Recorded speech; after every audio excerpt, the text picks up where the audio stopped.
Nous sommes au ministère norvégien de la Justice et de l'Intérieur. Nous avons demandé un rendez-vous avec le ministre quelques heures plus tôt. Il nous a dit de passer à son bureau. Bonjour, bienvenue. Bienvenue dans mon bureau. Le bureau du ministre norvégien de la Justice et de l'Intérieur. Nommé il y a 2 ans, Knut Storberget n'a presque rien changé à la déco. J'ai juste apporté quelques photos de ma fille et aussi une œuvre d'art contemporain de mon autre fille.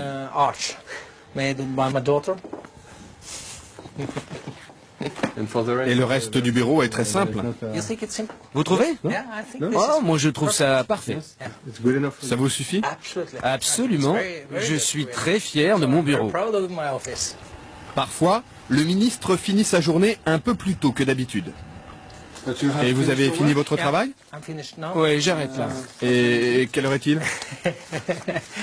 Ne le dites pas au Premier ministre, mais il est 15h15. Il est temps d'aller chercher mes enfants à l'école et à la crèche. À 42 ans, Knut est l'un des ministres les plus importants du gouvernement.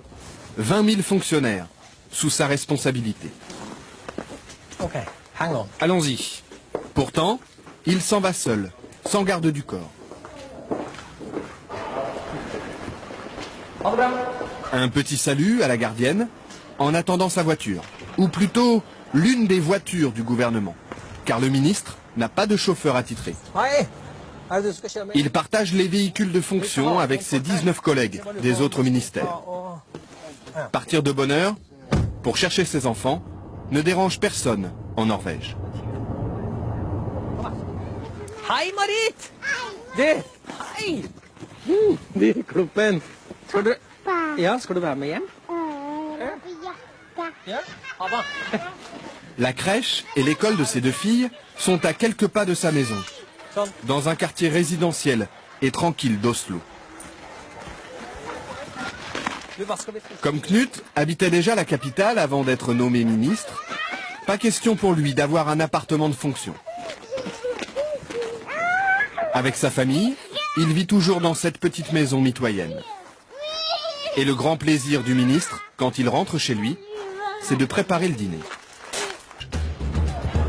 La Norvège, un vaste royaume peuplé d'à peine 4 600 000 habitants. Monarchie parlementaire où les citoyens tutoient leurs députés et leurs ministres. Un pays riche de son gaz et de son pétrole. Mais la Norvège, c'est aussi une culture de protestants rigoristes. On ne badine pas avec l'argent public. La transparence financière est un dogme, la corruption des élus, un péché capital. En Norvège, c'est l'inverse. Ils doivent tout avancer et ne sont remboursés que sur facture. La preuve, avec le ministre des Affaires étrangères en déplacement officiel dans le nord du pays. Là aussi, sans garde du corps. Ce jour-là, il inaugure une école de commerce, visite une base militaire, rencontre les élus locaux. Et il déjeune comme tout le monde sur le pouce. Sandwich, café et gâteau sec. Cette fois-ci, ce sont ses hôtes qui l'invitent. Le ministre n'a rien à débourser. C'est lui qui paie le café. Mais d'habitude, il dispose d'un forfait très serré. 50 € pour 2 repas, 120 € la nuit d'hôtel. Il y a une limite pour chaque jour, hôtel, repas, couvert. Et si on dépasse cette somme, on doit le payer De votre poche. de son poche. Son assistant garde précieusement les reçus du taxi. Il sait qu'on va les lui réclamer. Pour l'embarquement du vol retour, le ministre fait la queue.